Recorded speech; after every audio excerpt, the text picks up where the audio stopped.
أما بعد فأعوذ بالله السميع العليم وبوجهه الكريم وسلطانه القديم من الشيطان الرجيم من همزه ونفخه ونفسه بسم الله الرحمن الرحيم وننزل من القرآن ما هو شفاء ورحمة للمؤمنين ولا يزيد الظالمين إلا خسارا وإذا أنعمنا على الإنسان أعرض ونأى بجانبه وإذا مسه الشر كان يئوسا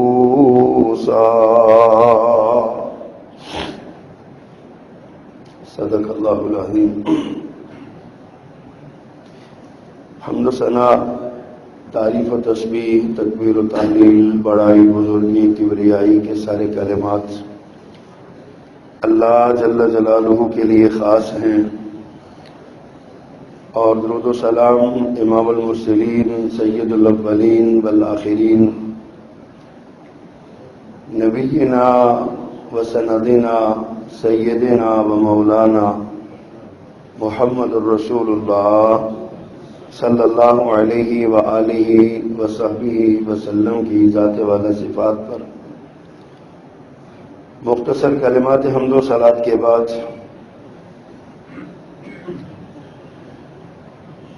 آج کے اس دور میں ہم جب اپنی زندگیوں پر نظر دوڑاتے ہیں تو ہمیں معاشرتی مسائل، معاشی مسائل، خاندانی مسائل، بیماریوں کے مسائل، اخلاقی مسائل میں گھرا ہوا انسان نظر آتا ہے. پریشانیاں ہیں کہ تسبیح کے ٹوٹے ہوئے دانے کی دھاگے کی طرح جس طرح دانے گرتے ہیں اس طرح پریشانیاں ہم پہ گر رہی ہیں. گھروں میں لڑائی جھگڑے عام ہیں، نفرتیں، قدورتیں، عداوتیں پھیلی ہوئی ہیں. وہ جو کبھی معاشرے کا حسن تھی، محبت، باہمی احترام اور پیار، وہ مفقود ہو چکا ہے. انسان کا احترام باقی نہیں رہا. انسانیت کا احترام کہاں رہنا ہے؟ جب ہم ان سارے معاملات کو جمع کر کے دیکھتے ہیں، ان پہ غور کرتے ہیں،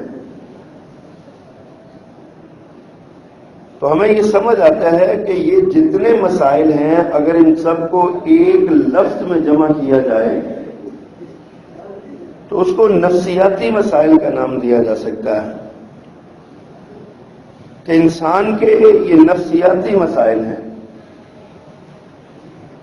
ورنہ بڑی سے بڑی بیماری بندہ ہنس کے جھیل جاتا ہے، بڑے سے بڑا نقصان، اللہ کی ذات پر اعتماد اور توکل صحیح ہو تو نقصان محسوس نہیں ہوتا. ایک جملہ، صرف ایک جملہ قرآن مجید کی ایک آیت مقدسہ، اس کا ایک ٹکڑا، انا للہ و انا الیہ راجعون، اگر اس کا مفہوم سمجھ آ جائے اور اس کے مفہوم اور شعور کے ساتھ اس کو پڑھا جائے تو باپ کی جدائی کا غم، ماں کی وفات کا صدمہ، بیٹے کے قتل کا یا بیٹے کے دنیا سے چلے جانے کا دکھ، ہر شے ختم ہو جاتی ہے، معدوم ہو جاتی ہے، کم ہو جاتی ہے صرف ایک جملہ ادا کرے تو.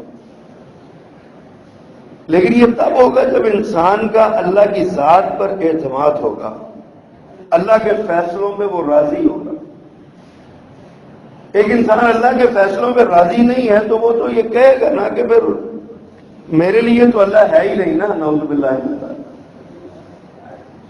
یہ ہمارے معاشرے کا یا انسان کا سب سے بڑا نفسیاتی مسئلہ ہے کہ اسے اللہ کی ذات پر اعتماد نہیں۔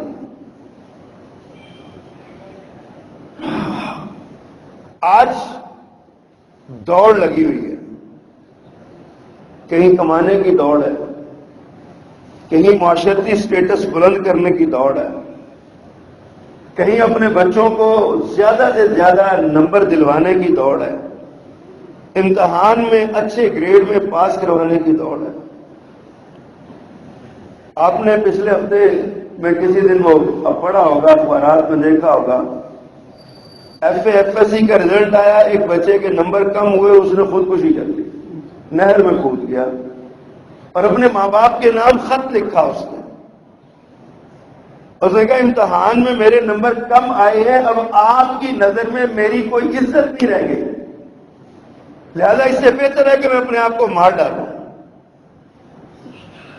نوجوان بچہ 13 14 15 سال اس کی عمر ہوگی، اس کا یہ نفسیاتی مسئلہ ہی تھا نا۔ ماں باپ کا نفسیاتی مسئلہ یہ ہے کہ ہمارے بچے نے نمبر کم کیوں لیے، اور بچے کا نفسیاتی مسئلہ یہ ہے کہ میرے ماں باپ کی نظر میں میری عزت باقی نہیں رہ گئی۔ بچہ خودکشی کر کے مر گیا اور ماں باپ ساری زندگی روز مریں گے، لیکن اپنے رویوں کو ہم چینج نہیں کریں گے، رویے تبدیل نہیں کریں گے، اس دوڑ سے باہر نہیں نکلیں گے ہم۔ یہ جو دوڑ ہم نے لگائی ہوئی ہے نا، اس دوڑ سے ہم باہر نہیں نکلیں گے۔ اور ہماری نظام تعلیم چند کتابوں کی معلومات کا کباڑ خانہ ہمارا ذہن بنا رہا ہے۔ ہمارے ذہن میں چند کتابوں کی چند معلومات ہیں جو جمع کی جا رہی ہے رٹا لگا لگا کے۔ تعلیم کا جو مقصد ہے تربیت، وہ نہیں ہے، مفقود ہو چکی۔ ماں باپ نے یہ سمجھ رکھا ہے کہ بچے کو ڈگری ملنی چاہیے، کچھ آتا ہو یا نہ آتا ہو۔ ڈگری پیسے دے کے مل جائے تو لے لینی چاہیے، ڈگری نقل مار کے مل جائے تو لے لینی چاہیے، ڈگری چوری کر کے مل جائے تو لے لینی چاہیے، ڈگری کسی کا حق مار کے مل جائے تو لے لینی چاہیے۔ اس سے بڑا نفسیاتی مسئلہ اور کون سا ہو سکتا ہے؟ آپ دیکھیے، ہم عموماً معاشرے میں یہ اعتراض ہوتا ہے جی بچی والے جو ہے نا وہ لڑکے والے بڑی ڈیمانڈ کرتے ہیں کہ اس کی شادیاں نہیں ہوتی، لمبی فہرست دے دیتے ہیں جی ہم بچے کی شادی آپ کی بچی سے کر دیں گے، لیکن ہمارے بچے کو گاڑی چاہیے، پیسہ چاہیے، اور یہ سارا کچھ جو جہیز کے نام پہ ہوتا ہے۔ یہ تصویر کا ایک رخ ہے۔ تصویر کا دوسرا رخ یہ ہے، لڑکی والے بھی جب لڑکا ڈھونڈتے ہیں تو وہ بھی کوشش کرتے ہیں کم از کم 1.5 لاکھ روپے جس کی تنخواہ وہ لڑکا چاہیے، اچھی نوکری میں لگا ہوا ہو تو وہ لڑکا چاہیے، اس کا بزنس بہت اچھا ہو، باپ کی بڑی لمبی چوڑی پراپرٹی ہو اور باپ کا بڑا لمبا چوڑا وسیع کاروبار ہو تو وہ لڑکا ڈھونڈتے ہیں تاکہ ہماری بچی وہاں جا کے عیش کرے۔ ایک یہ نفسیاتی مسئلہ، ایک ادھر نفسیاتی مسئلہ۔ آج ہمارے معاشرے کا ہر فرد ان مسائل میں گھرا ہوا ہے، علاج کو نہیں تلاش کر رہے۔ اگر ہر بیماری کا علاج ہے نا، حکمت لکل داء دواء، ہر بیماری کا اللہ نے علاج اتارا ہے۔ دنیا کی جتنی بڑی بیماریاں سب کا علاج موجود ہے، آپ تک پہنچا ہے یا نہیں پہنچا یہ بات کا مسئلہ ہے۔ بیماری جب زمین پہ اترتی ہے اس کے ساتھ اس کا دوا ساتھ آتی ہے اس کی۔ یہ تو ہو اللہ کے قانون کے خلاف ہے نا، تو بیماری آئے اور دوا نہ ہو، یہ تو نہیں ہو سکتا۔ لیکن ہم دوائی تلاش نہیں کرتے اپنے امراض کو ختم کرنے کی۔ جسم میں سر میں درد ہو گیا تو دوائی ڈھونڈ لیں گے، پیٹ میں درد ہو گیا تو ڈاکٹر کے پاس چلے جائیں گے، اور کوئی مسئلہ ہمارا ہو گیا تو وہ تو ڈاکٹر کے پاس جا کے دوائی لے لیں گے۔ لیکن روحانی بیماریاں، اخلاقی بیماریاں، معاشرتی بیماریاں، سماجی بیماریاں، ہماری نفسیاتی مسائل، ان کی دوائی کوئی بھی نہیں ڈھونڈتا۔ اللہ سبحانہ و تعالیٰ نے قرآن مجید کی یہ سورہ بنی اسرائیل 15واں پارہ ہے جو میں نے آیت پڑھی ہے آغاز خطبہ میں، اللہ فرماتے ہیں وَنُنَزِّلُ مِنَ الْقُرْآنِ مَا هُوَ شِفَاءٌ وَرَحْمَةٌ لِّلْمُؤْمِنِينَ۔ ہم نے قرآن جو اتارا ہے نا، اس میں مومنوں کے لیے رحمت بھی ہے اور تمام بیماریوں کی شفا بھی ہے۔ قرآن شفا ہے، قرآن پڑھتے نہیں ہیں۔ میں اکثر یہ کہتا ہوں نا، آج مسجدیں دیکھیں بے آباد ہو گئی ہیں، ساری مسجد اپنے بچوں کو مسجد میں بھیجتے ہی نہیں۔ ہم توہین سمجھتے ہیں اپنے بچوں کو مسجد میں بھیجنا۔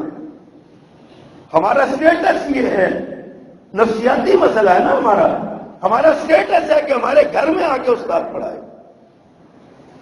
امام بخاری رحمہ اللہ کو وقت کے حکمران، بخارا کے حکمران نے کہا کہ آپ بہت بڑے، اس وقت امت مسلمہ کے سب سے بڑے عالم ہیں، میری خواہش ہے کہ میرے بچوں کی تربیت آپ کریں، ان کو پڑھائیں۔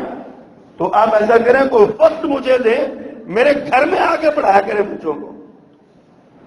امام صاحب رحمہ اللہ نے بادشاہ وقت کی اس بات کو ٹھکرا دیا، کہا میں علم کو ذلیل نہیں کرنا چاہتا بادشاہوں کے دروازوں پہ لے جا کے، جس نے پڑھنا ہے میرے پاس چل کے آئے۔ بادشاہ تھا نا، دماغ میں خناس تو بھر جاتا ہے نا، آخر اقتدار کی کرسی بڑی چیز ہوتی ہے۔ اس نے کہا امام صاحب ٹھیک ہے، میرے بچے آپ کے پاس آ جائیں گے، لیکن عام بچوں سے ہٹ کے ٹائم دے، ان کو عام بچوں سے ہٹ کے پڑھایا کریں۔ امام صاحب نے کہا یہ بھی ممکن نہیں ہے، پڑھنا ہے تو سب میں بیٹھ کے پڑھو آپ، ورنہ میرے پاس کوئی ٹائم نہیں ہے، میں الگ ٹائم دوں۔ اس سے بڑی علم کی توہین اور کیا ہو سکتی ہے؟ لیکن آج ہم سب مل کے یہ توہین کر رہے ہیں۔ نفسیاتی مسئلہ ہے نا ہمارا، ہم بڑا سمجھتے ہیں اپنے آپ کو۔ ہمارے پاس پیسے ہیں چار، ہم الگ الگ تنخواہیں دے سکتے ہیں، ہم جناب اپنے بچوں کو اپنے گھر میں ٹیوٹر لگوا کے دے سکتے ہیں، ہم اپنے گھر میں استاد کو بلوا سکتے ہیں۔ اپنے بچوں کو استاد کے پاس نہیں بھیجنا، استاد کو بچوں کے پاس بلانا ہے۔ پھر کئی بار ہم نے دیکھا استاد دروازہ کا کھٹکاتا ہے، اندر سے آواز آتی ہے جناب آج ہم نے نہیں پڑھنا، آپ چلے جائیں۔ استاد کی بھی توہین اور علم کی بھی توہین۔ ہم اپنی مسجدوں کو آباد نہیں کرتے۔ ان بچوں سے، اس نسل سے مسجدیں آباد ہونی ہیں۔ آج ہم جو بوڑھے ہوتے جا رہے ہیں، اے روز اپنی زندگی ختم کر کے موت کی طرف بڑھ رہے ہیں، قبر کی طرف بڑھ رہے ہیں۔ ہمارے بعد مسجد میں کون آئے گا؟ ہم نے تو بچے کو مسجد کا دروازہ ہی نہیں دکھایا، ہم نے تو بتایا ہی نہیں کہ یہ جناب دروازہ ہے مسجد کا، یہاں پہ آپ نے پڑھنا ہے، بعد میں یہی پہ آپ نے نمازیں پڑھنی ہے، اور اس کو آباد کرنا ہے آپ نے، ہم نے نہیں پڑھایا اس کو۔ اس کا خمیازہ آج ہم بھگت رہے ہیں۔ بچوں کو ہم نے چھوڑا تو ہم نے خود بھی آنا چھوڑ دیا، ہم نہیں آتے مسجدوں میں۔ اللہ اکبر۔ اللہ فرماتے ہیں کہ یہ تمام بیماریوں کا حل اس قرآن میں ہے۔ قرآن پڑھیں گے تو حل نکلے گا نا، قرآن تو ہم پڑھتے نہیں۔ آج نیند نہیں آ رہی، آج پریشانی نے گھیر لیا، آج دکھ آ گیا، آج جناب یہ ہو گیا، کیا ہے؟ نیند کی گولیاں کھلا دو جی، والیوم 10 کھلا دو جی، فلاں گولی کھلا دو، ڈاکٹر صاحب کو ایسی گولی دے دیں نیند آ جائے۔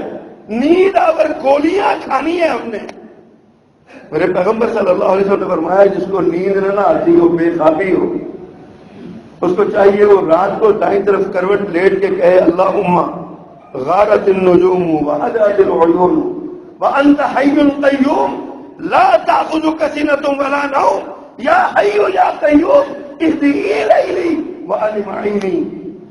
اے زندہ اور قائم رہنے والے، تجھے تو نیند آنی نہیں ہے، مجھے تو سلا دے، میں تو تھک گیا ہوں، رات آ گئی ہے، تھک گیا ہوں، جسم تھک گیا، آنکھ تھک گئی ہے، مجھے سلا دے۔ میرے آقا کی زبان پہ اعتبار ہو نا تو یہ ایک دعا ساری گولیوں کا تریاق ہے، یہ اکیلی دعا بے خوابی کے مرض کا تریاق ہے۔ یہ پڑھ کے تو دیکھیں، کبھی یقین تو اللہ کے رسول کی بات پہ کر کے دیکھیں صلی اللہ علیہ وسلم۔ حضرت محترم، یہ بیماریاں، یہ نفسیاتی مسائل ہمارے، ہم نے کبھی ان پہ غور کرنے کا گوارا نہیں کیا، ہم نے کبھی ان کو سوچا ہی نہیں ہے کہ یہ بھی کوئی مسائل ہے۔ ہم سمجھتے ہیں بیماری آ گئی ہے تو کیا ہوا، دوائی لیں گے ٹھیک ہو جائیں گے، نیند نہیں آتی تو کیا ہے، گولی کھائیں گے تو سو جائیں گے۔ ہم نے پھر بعد میں ہم کہتے ہیں جی گولی سائیڈ افیکٹ کر گئی، اور ہمارے جناب گردے خراب ہو گئے اور پھیپھڑے خراب ہو گئے اور جناب معدہ خراب ہو گیا اور فلاں خراب ہو گیا فلاں خراب ہو گیا، پھر ہم اس طرف آ جاتے ہیں۔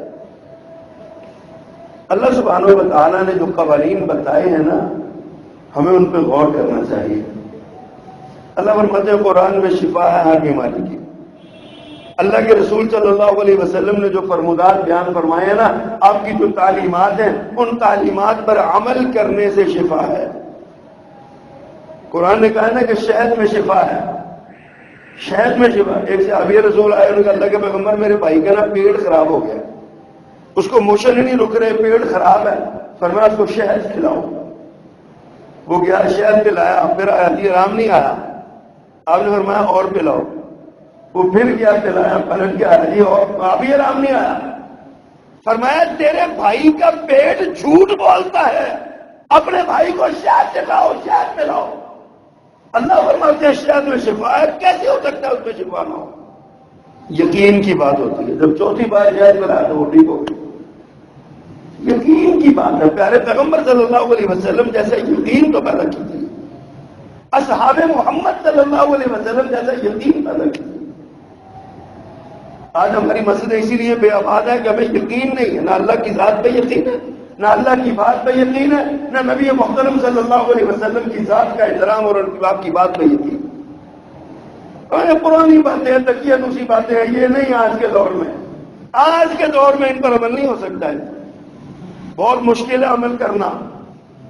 یہی وجہ گھروں میں بیٹھے رہتے ہیں، نماز کے لیے نہیں آتے، بیکار وقت گزارتے ہیں، ٹی وی پہ بیٹھے رہتے ہیں، دکانوں میں بیٹھے رہتے ہیں، گلیوں میں پھرتے رہتے ہیں، بازاروں میں کھڑے رہتے ہیں، مسجد میں آنا موت نظر آتی ہے۔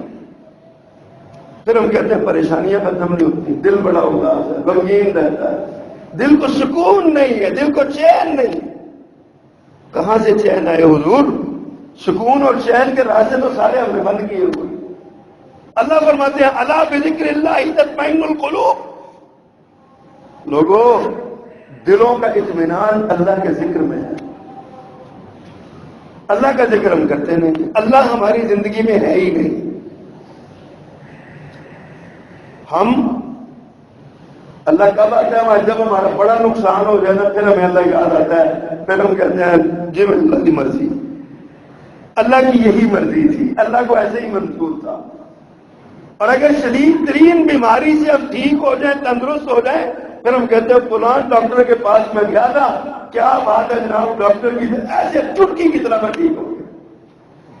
آرام آ جائے تو اللہ ہماری زبان سے نکل جاتا ہے، ہمارے دل سے نکل جاتا ہے۔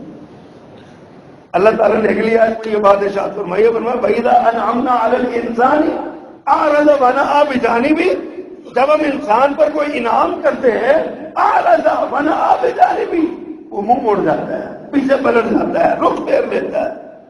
وَإِذَا مَسَّهُ الشَّرُّ، اور جب اس پر کوئی مشکل آتی ہے، مصیبت آتی ہے، كَانَ يَئُوسًا، پھر وہ نا امید ہو جاتا ہے، پھر کہتا ہے بیماریاں والے گھر میں ہی لگے آ، میرا ہی گھر لگیا سی، اب بہت میں میرے گھر، بیماریاں بھی میرے گھر۔ حضرات کبھی سوچیے تو صحیح ہمارے مسائل کیا، کہ جتنی نفسیاتی بیماریاں ہیں نا، ان کو سمجھنے سے پہلے نا ایک بات ذہن میں رکھیے، انسان پر جب کوئی مشکل آتی ہے نا، تو وہ اللہ کی طرف سے آزمائش بھی ہو سکتی ہے، اور اللہ کی طرف سے عذاب بھی ہو سکتا ہے، اللہ کی طرف سے کسی سزا کے طور پر بھی مسلط ہو سکتی ہے، اور اللہ کی طرف سے وہ امتحان بھی ہو سکتا ہے۔ گزشتہ جو میں شاید میں نے یہ بات سمجھائی تھی، عرض کی تھی کہ انسان دیکھے، اگر انسان دیکھنا چاہے نا کہ یہ مصیبت آزمائش ہے، یہ مصیبت ہے، عذاب ہے، تو اس کو چاہیے کہ وہ دیکھے اس مصیبت کے آنے کے بعد اگر دھیان اللہ کی طرف ہو گیا ہے تو سمجھ لے کہ یہ آزمائش ہے، اور اگر دھیان اللہ سے ہٹ کے مایوسی سے آ گئی ہے تو سمجھ لے یہ اللہ کا نام آیا، اس کو اللہ کی طرف سے سزا وارد ہوگی۔ اب یہ آزمائش ہو سکتی ہے، اور جب آزمائش آتی ہے نا، ایک حدیث آتی ہے، نبی مکرم صلی اللہ علیہ وسلم فرماتے ہیں کہ جب بندہ کو بیمار ہوتا ہے نا، تو اللہ اس کی طرف 2 فرشتے بھیجتا ہے۔ اللہ فرماتے ہیں جاؤ، جا کے دیکھو، انظرا ماذا یقول لعباده، انظرا ماذا یقول لعباده، اے میرے فرشتوں جاؤ اس کے پاس بیٹھو اور جا کے دیکھو یہ بیمار عیادت کرنے والوں کو کیا کہہ رہا ہے. اللہ کو پتہ ہے، اللہ کو علم ہے، اللہ سے کوئی چیز مخفی نہیں ہے، لیکن اللہ فرشتوں کو بھیجتا ہے کہ جاؤ جا کے دیکھو میرا یہ بندہ جس پر میں نے مصیبت ڈالی، بیماری ڈالی، آزمائش میں نے ڈالی ہے، یہ تیمارداروں سے، عیادت کرنے والوں سے یہ کیا کہہ رہا ہے، دیکھ کیا ہو جا کے. فرشتے آتے ہیں، دیکھتے ہیں، اگر تو وہ اللہ کی تعریف کرنے والا ہے اور اللہ کی ثنا بیان کرتا ہے، اور اگر وہ اللہ کا شکر کرتا ہے، ہر حال میں اللہ کا شکر کرنے والا ہے، فرشتے جا کے بتاتے ہیں. حدیث میں آتا ہے اللہ کو علم ہے، لیکن فرشتوں کے بتانے کے بعد اللہ فرماتے ہیں کہ اس کا اجر میرے ذمہ رہ گیا. میرا بندہ جو میری تعریف مشکل میں بھی تعریف کر رہا ہے نا، اس کا اجر میرے ذمے.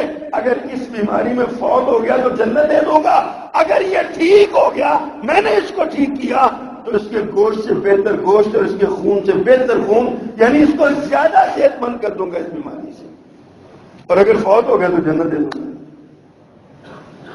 اور فرمایا پھر اس کے ساتھ کیا کروں گا، اس کے سارے گناہ معاف کر دوں گا. بیماری سے گناہ معاف ہو جاتا ہے. اسی لیے شاید حضرت ابو ہریرہ رضی اللہ تعالیٰ نے دعا کی تھی، یا اللہ ہلکا ہلکا بخار ہمیشہ رکھنا، یہ بخار گناہوں کی معافی کے سبب ہے. اور حضرت ابو ہریرہ رضی اللہ تعالیٰ نے ہمیشہ ہلکے سے بخار میں مبتلا رہے، ساری زندگی باقی دعا کو بولو. اللہ کے رسول صلی اللہ علیہ وسلم نے ہمیں منع فرمایا، ہمیں کسی بیماری کی طرف نہیں کرنی چاہیے، کسی آزمائش اور مشکل کی طرف نہیں کرنی چاہیے، اپنے آپ کو کسی مصیبت میں نہیں ڈالنا چاہیے، اللہ سے پناہ مانگنی چاہیے کہ یا اللہ ہم کس قابل ہیں بنا. جب ہم کسی قابل ہی نہیں ہیں تو ہم کیوں کہتے ہیں یا اللہ کو مجھے بیمار کر دے. ایک صحابی نے کہا تھا یا اللہ جیڑی سزا میں آخرت دینی ہے اتنے ہی دینا ہے. پھر وہ بیمار ہوا اور اتنا بیمار ہوئے وہ کہ چارپائی بن کے پیارے پیغمبر عادت کے لیے کہ دیکھی حالت. فرمایا تو نے کچھ کہا تو نہیں تھا، اللہ سے دعا تو نہیں مانگی تھی؟ جی اللہ کے پیغمبر میں نے یہ دعا مانگی تھی کہ اللہ جو سزا مجھے قیامت کو دینی ہے یہی پہ دے لے دنیا میں، اس کی فرمایا اسی وجہ سے میرا یہ حال ہوا ہے. اللہ سے پناہ مانگا کرو. اللہم انی اسألک العفو والعافیۃ والمعافاۃ فی الدنیا والآخرہ. اللہ دنیا اور آخرت میں عافیت والی زندگی نصیب فرما. کیوں ہم اپنے اوپر مسلط کرتے ہیں؟ یہ آزمائش بھی ہو سکتی ہے اللہ کی طرف، اور ہم آزمائشوں کے قابل نہیں ہیں.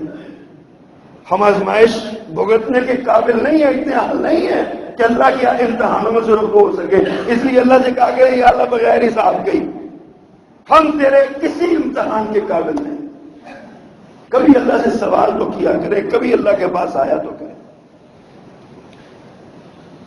اللہ اکبر. اور پھر یہ ہمارے مسائل کی ایک اور بڑی وجہ وہ ہے ہمارے معاشرے کی مادیت پرستی. مادیت پرستی نے نفسیاتی مسائل میں بہت اضافہ کر دیا. ہر بندہ اپنی موجودہ حالت پہ راضی نہیں ہے، زیادہ کا لالچ کرتا ہے، اور یہ لالچ اسے کہیں کا نہیں چھوڑتا. یہ فطرت ہے انسان کی. پیارے پیغمبر صلی اللہ علیہ وسلم نے فرمایا اگر اللہ کے ایک بندے یعنی آدم کے بیٹے کو سونے کی بھری ہوئی، مال کی بھری ہوئی 2 وادیاں مل جائے نا تو وہ تیسری کی خواہش کرے گا کہ مجھے تیسری بھی ملے. اور فرمایا کہ آدم کے بیٹے کا پیڑ جو ہے قبر کی مٹی بھر سکتی ہے اور کوئی نہیں بھر سکتا. قبر کی مٹی جو ہے یہ بھر سکتی ہے، لیکن ہم اس پر غور نہیں کرتے. ہم دوڑ رہے ہیں قبر کی طرف، دوڑتے چلے جا رہے ہیں. اللہ کے رسول صلی اللہ علیہ وسلم نے فرمایا وَيَتُوبُ اللَّهُ عَلَىٰ مَنْ تَابَ. جو اللہ کی طرف لوٹتا ہے اللہ اسی کی طرف لوٹتا ہے. جو اللہ کے پاس نہیں جانا چاہتا اللہ کو بھی اس کی ضرورت نہیں. توبہ اللہ اس کی قبول کرتا ہے جو توبہ کرنا چاہتا ہے، اور جو توبہ کرنا ہی نہیں چاہتا، جس کا دل ہی نہیں چاہتا، وہ کہتا ہے چلو آج آگے مٹا سے اگلا کر دیتا، 2-4 دن زندگی کو کھالا پیلا موجوڑا. جس کا نقطہ نظر یہ ہو، مجھے بتائیے اس نے کیا اللہ کے پاس پلٹ کے واپس آنا ہے؟ اللہ کے پاس تو پلٹ کے وہ آتا ہے جس کو احساس ہو کہ مجھ سے غلطی ہو گئی، وہ پلٹ آتا ہے، فوراً پلٹ آتا ہے. اور جس کے پاس احساس ہی نہیں ہے، اللہ نے اس کے احساس کی، اس کی ساری حصے طرف کر دی ہیں اس کے گناہوں کی وجہ سے. تو بتائیے وہ اللہ کے پاس کیسے پلٹ کے آئے گا؟ پھر ان نفسیاتی امراض کی اور نفسیاتی مسائل کی ایک تیسری بڑی وجہ گناہوں کی کثرت ہے۔ ہم گناہوں میں لتڑے ہوئے ہیں، گناہوں میں ہماری نگاہیں گناہ کر رہی ہیں، ہمارے کان گناہ کر رہے ہیں، ہماری زبان گناہ کر رہی ہے، ہمارے ہاتھ گناہوں میں ملوث ہیں، ہمارے پاؤں گناہوں میں ملوث ہیں۔ اللہ کے رسول صلی اللہ علیہ وسلم نے ارشاد فرمایا جب بندہ ایک گناہ کرتا ہے نا تو اس کے دل پر ایک نقطۃ سودا، ایک کالے رنگ کا دھبا پڑ جاتا ہے اس کے دل پر۔ اگر وہ توبہ کر لے تو توبہ اس کو مٹا دے گی، لیکن اگر توبہ نہیں کرتا پھر ایک اور گناہ کرتا ہے، پھر ایک اور گناہ کرتا ہے، گناہ سے دھبے لگتے جاتے ہیں حتیٰ کہ اس کا دل سارا کالا سیاہ ہو جاتا ہے۔ کیا ہم نے کبھی سوچا کہ ہمارے دل کی کیا کیفیت ہے؟ ہم نے کبھی اپنے دل کو ٹٹولا کہ ہمارا دل گناہوں سے کالا ہے یا نیکیوں سے منور ہے، نکل کی ہے نیکیوں نے؟ کیا توبہ سے ہم اپنے دل کو شکل کرتے ہیں؟ توبہ سے اپنے دل کو صاف کرتے ہیں؟ ہم کتنی توبہ کرتے ہیں اور توبہ کی کتنی شرائط ہے جن پر ہم پورا اترتے ہیں؟ مسائل ہمارے بڑے ہیں، مسائل کا ہمیں پتہ ہے، رات کو نیند نہیں آتی، بیماریوں نے گھر کر لیا، پریشانیاں نہیں چھوڑتی۔ نیند نہ آنے کی وجہ کیا ہے؟ کاروبار کا خسارہ ہے، یا کاروبار میں ترقی نہ ہونا ہے، یا بچے کی تعلیم کے مسائل ہیں، بچوں کی ضروریات کا پورا نہ ہونا ہے، یا اور ہمارے اس طرح کے جو بیکار قسم کی ہماری جو ہم نے خواہشات کو ضروریات بنایا ہوا ہے، یہ بھی تو نفسیاتی مسائل کی ایک بڑی وجہ ہے۔ میرے دل کی خواہش ہے میرے پاس گاڑی ہو، تو اب میں سمجھتا ہوں یہ میری ضرورت ہے، اس کے بغیر میرا گزارا ہی نہیں۔ جس کے پاس گاڑی نہیں ہے کیا اس کی ضرورت پوری نہیں ہو رہی؟ جن گھروں میں گاڑیاں نہیں کھڑی ہوتی، جن کے گیراج نہیں ہے، کیا ان کو وہ دنیا میں زندہ ہی رہتے؟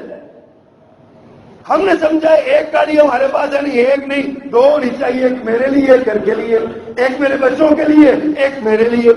پھر جب دو ہو جاتی ہیں پھر کہتے ہیں بچے 3 ہیں، بچے 4 ہیں، ہر ایک کے پاس الگ الگ گاڑی ہونی چاہیے۔ یہ خواہشات ہیں جن کو ہم نے ضروریات بنایا ہوا ہے۔ ہمارے نفسیاتی مسائل کی ایک یہ بھی بڑی وجہ ہے، لیکن ہم اس پر غور نہیں کرتے۔ نبی صلی اللہ علیہ وسلم نے فرمایا، اللہ اکبر، جس شخص کو فرمایا وہ شخص کامیاب ہو گیا،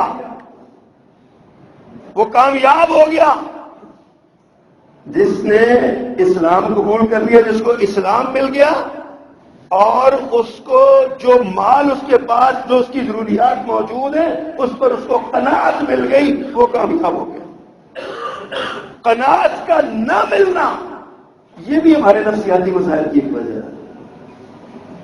آج یہ جو خودکشیوں کی شرح بڑھ رہی ہے نا، گھروں میں طلاقوں کی شرح بڑھ رہی ہے نا، یہ جو خاندان ٹوٹ رہے ہیں، بچے برباد ہو رہے ہیں، یہ جو لڑائی اور جھگڑے عام ہو رہے ہیں، یہ جو ہم تباہی کے دروازے پر بیٹھے ہوئے ہیں، تباہی کا تھانہ کھلا ہوا ہے ہمارے لیے، اس سب کی بڑی وجہ یہی ہے کہ ہم نے نفسیاتی مسائل کو اپنے اوپر مسلط کیا ہوا ہے۔ ہم اس پر غور نہیں کرتے، سوچتے نہیں۔ گناہ جو ہے نا یہ انسان کو حقیقی سکون سے محروم کر دیتے ہیں۔ گناہ میں مبتلا ایک بندہ گناہوں میں ملوث رہنے والا ہے نا، وہ سمجھتا ہے کہ میں گناہ تو یہ کروں گا پھر وہ کروں گا۔ آج کسی سے پوچھے نا جناب آپ خوشی کے عالم میں کیا کرتے ہیں، کہ جی میں نا موسیقی سنتا ہوں۔ اچھا جی جب غم ہوتا ہے تو کیا کرتے ہیں؟ پھر میں سیڈ سانگ سنتا ہوں، پھر میں غمگین قسم کی موسیقی سنتا ہوں۔ یہ موسیقی ہمارے دماغوں میں مسلط ہو گئی ہے۔ ہمیں کہتے ہیں یہ روح کی غذا ہے، ہم کہتے ہیں ضرور یہ روح کی غذا ہے، لیکن گندی روح کی غذا ہے۔ جس طرح شہد کی مکھی اور عام مکھی میں فرق ہے نا، شہد کی مکھی صاف ستھرے پھول پر جا کے بیٹھتی ہے، خوشبودار پھول پہ بیٹھتی ہے، وہاں سے اس کا رس چوستی ہے اور شہد بناتی ہے۔ اور عام مکھی جو ہے دوسری، وہ کیا کرتی ہے؟ وہ گندی جگہ پہ بیٹھتی ہے، زخم کے اوپر بیٹھتی ہے، بدبو والی جگہ پہ بیٹھتی ہے، وہاں سے جراثیم اٹھاتی ہے اور بیماریاں پھیلاتی ہے۔ ہم سوچئے کہ ہم کس طرف پہ کھڑے ہیں؟ کیا ہم نظافت پسند ہیں؟ کیا ہم خوبصورتی پسند ہے؟ کیا ہمیں صاف ستھرا رہنا پسند ہے یا ہم گندگی پسند ہے؟ اگر ہم غیبتیں کرتے ہیں، چغلیاں کرتے ہیں، اگر ہم دھوکہ دیتے ہیں، اگر ہم جھوٹ بولتے ہیں، تو پھر یاد رکھیے ہم گندی مکھی ہیں. اگر ہم یہ سارے کام کرتے ہیں، ہم گندی مکھی ہیں جو معاشرے کو بھی گندا کر رہی ہے اور خود بھی گندے ہیں، بیماریاں پھیلا رہے ہیں. اور اگر ہم معاشرے کو صاف رکھنا چاہتے ہیں، ہماری ایسا یعنی ہم صاف ستھرے ہیں اور ہمارا دل صاف ہے، ہمارا ذہن صاف ہے، ہماری فکر صاف ہے، ہماری زبان صاف ہے، ہماری آنکھ صاف ہے، ہمارا کان صاف ہے، تو پھر سمجھیے کہ ہم پسندیدہ مخلوق ہے اللہ کی. پھر ہمیں اللہ ہم سے پیار کرتا ہے. لیکن افسوس کے ساتھ کہنا پڑتا ہے کہ ہم جنرلی ہماری حالت جو ہے نا وہ کہیں اور طرف جاتی ہے. ایمان کی کمزوری ایک سبب ہے ہمارے نفسیاتی مسائل کا. ہمارا ایمان ہی نہیں ہے، اگر ہے تو بہت کمزور ہے. کبھی اپنے ایمان کو جانچ کے دیکھا ہم نے؟ تولتے ہوئے، خریدتے ہوئے، بیچتے ہوئے، گھر میں داخل ہوتے ہوئے، گلی سے گزرتے ہوئے، چوک میں کھڑے ہوتے ہوئے، کبھی ہم نے اپنے ایمان کو جانچا کہ ہمارے ایمان کی کیفیت کیا ہے؟ کسی نامحرم خاتون کو گزرتے ہوئے ہم نے دیکھا ہو، اپنے ایمان کو جانتے اسی وقت ہمارا ایمان کیا کہتا ہے اور ہمارا عمل کیا کر رہا ہے. دونوں طرف دیکھ لیں، آپ کو پتہ چل جائے گا ہمارا ایمان کتنا مضبوط ہے. فلم دیکھتے ہوئے، ڈرامہ دیکھتے ہوئے، موبائل پہ کوئی معاذ اللہ کوئی گندا ریل کلپ دیکھتے ہوئے یا اس طرح کی اور باتیں دیکھتے ہوئے، کیا ہم نے کبھی سوچا کہ ہمارا ایمان کیا کہتا ہے؟ اللہ کا حکم کیا ہے؟ اللہ تو پردہ خاتون گزر رہی ہو نا، پردہ، اس کو بھی دیکھنے کی اجازت نہیں دیتا. پہلی نظر تمہاری ہے، پروان نظر فوراً گرا لو، تم اس پردہ کو بھی نہیں دیکھ سکتے. اور یہاں معاذ اللہ اپنے موبائلوں میں کبھی چیک تو کیا کریں اس کی لائبریری میں جا کے ہم نے کیا کچھ رکھا ہوا ہے، ہماری نوجوان نظر کیا کر رہی ہے، ہماری اولادیں کیا کر رہی ہیں. کبھی اس کو چیک تو کیا کریں آج ہمارے ساتھ کیا ہو رہا ہے.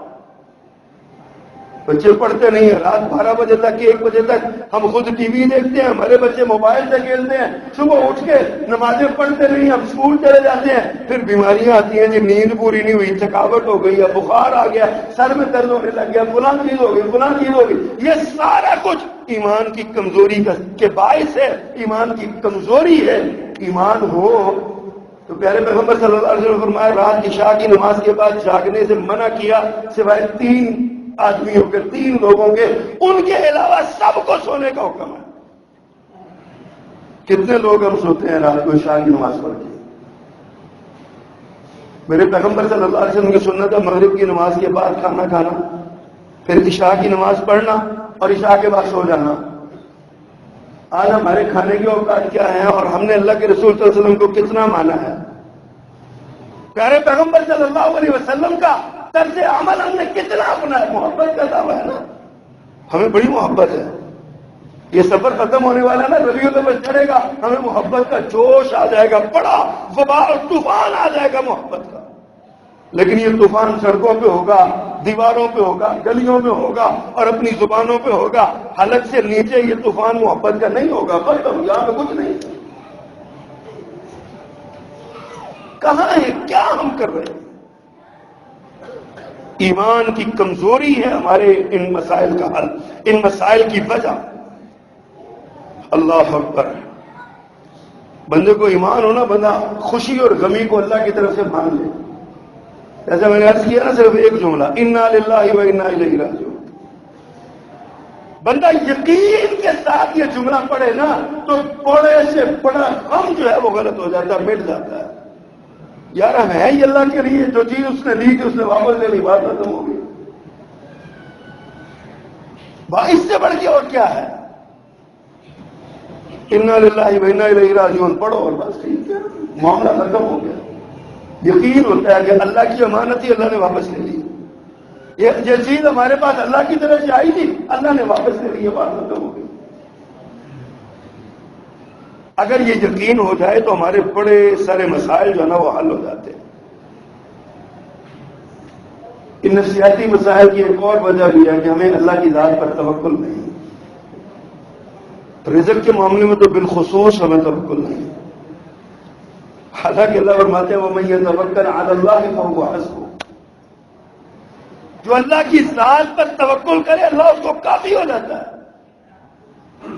کبھی اللہ کے بن کے تو دیکھیے، کبھی اللہ کی ذات کے سامنے اپنا وہ سوال تو پیش کیجیے یقین کے ساتھ، تیرے سوا یہاں کوئی ہے ہی نہیں. اللہ کی ذات پر ہمارا توکل نہیں ہے. اور اس کے ساتھ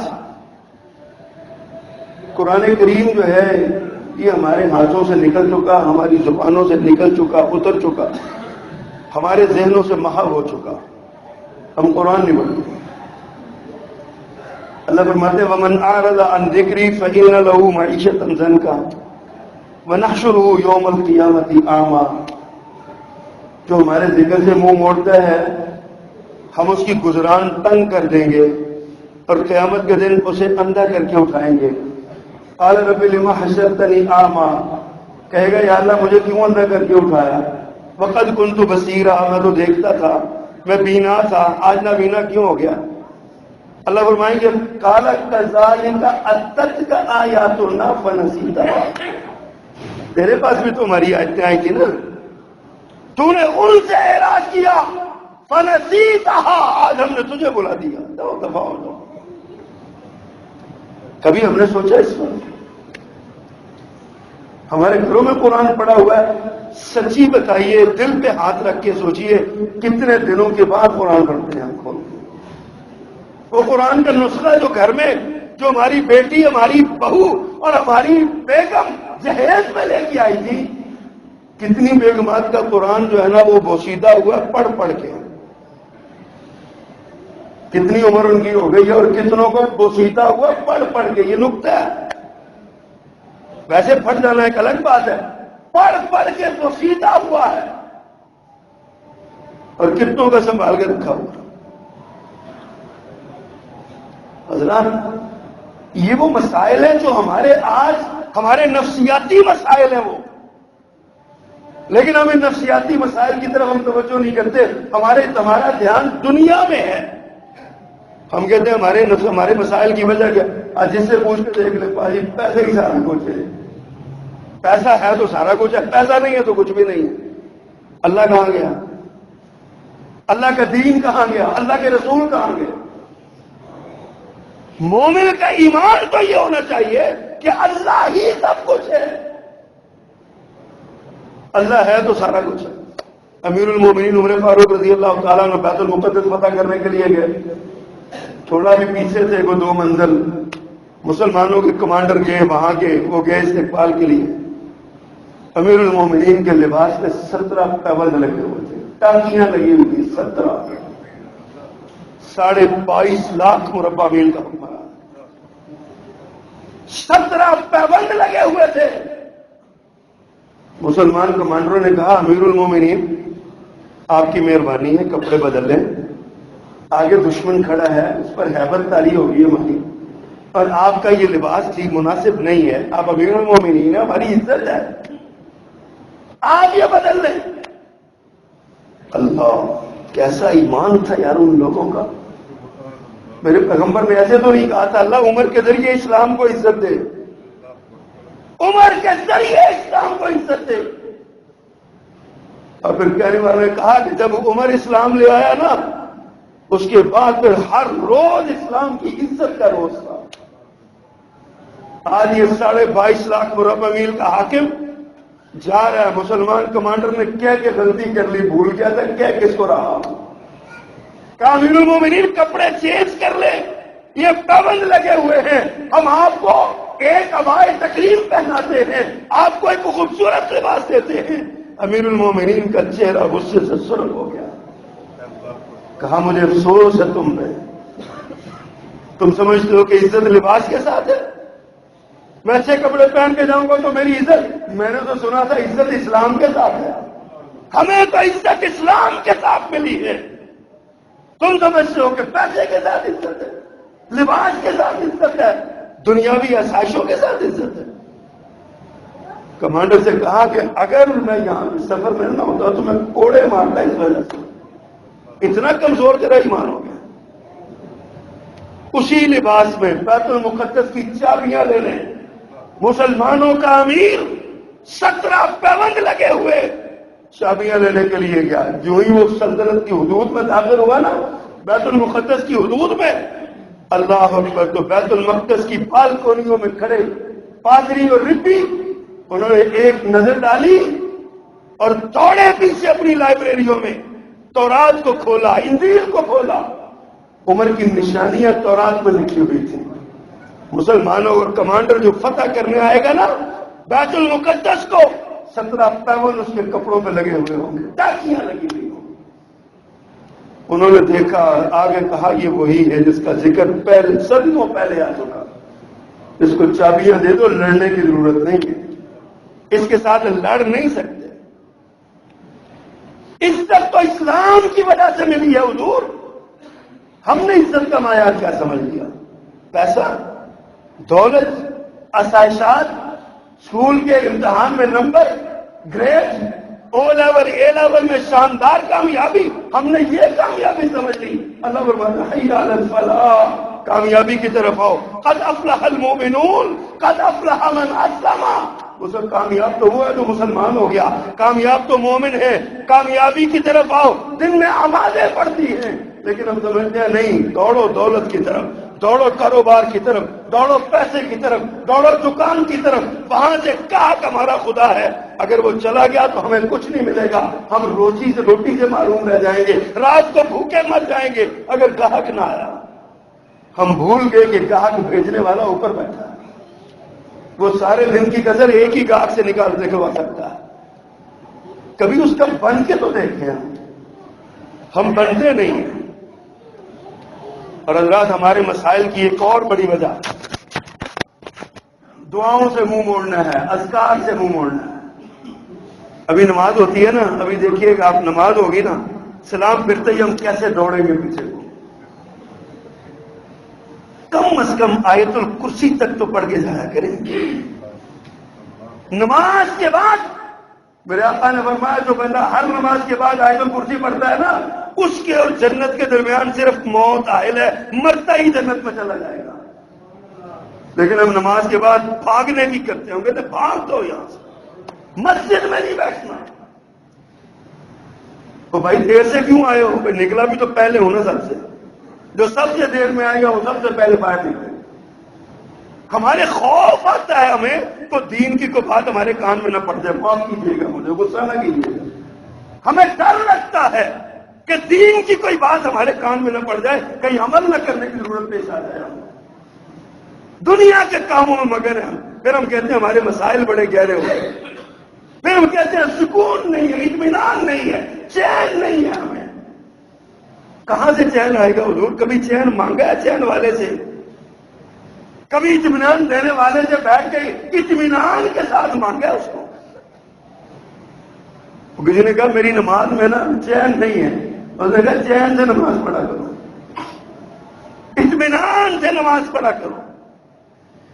جتنی اطمینان سے نماز پڑھو، کبھی سجدے میں سر رکھ کے، کبھی میں اپنے آپ سے بھی یہ سوال کرتا ہوں اور آپ سے بھی کرتا ہوں، کبھی سجدے میں سر رکھ کے ہمیں یہ تصور آیا کہ میرا سر مالک کے قدموں میں پڑا ہوں؟